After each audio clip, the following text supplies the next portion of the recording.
Bismillahirrahmanirrahim. Assalamu alaikum viewers. United Kingdom weather report today and tomorrow. Saturday 16 September, Sunday on 17 September.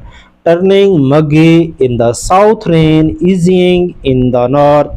Today weather report cloudy with the rain slowly easing across the north. Elsewhere, sunny spelly with the started shower. These locally heavy with the risk of the thunder, mainly in the west, feeling warm and more humid in the south, but fresher further north.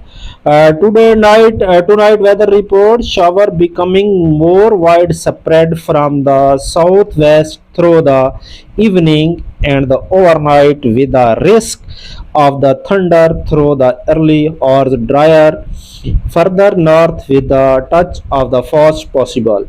Viewers 14 and the Sunday feeling warm and the humid in the south on Sunday with the thundery shower spreading north across much of the country, drier in the east at first, albeit little colder.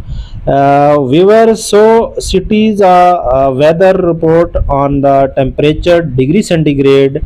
Aberdeen 14 degree centigrade, temperature on Belfast 13 degree centigrade, Birmingham 18 degree centigrade, Cardiff 17 degree centigrade, Glasgow 12 degree centigrade, Liverpool 17 degree centigrade, London 25 degree centigrade, Newcastle 13 degree centigrade, Plymouth 18 degree centigrade, Sheffield 16 degree centigrade.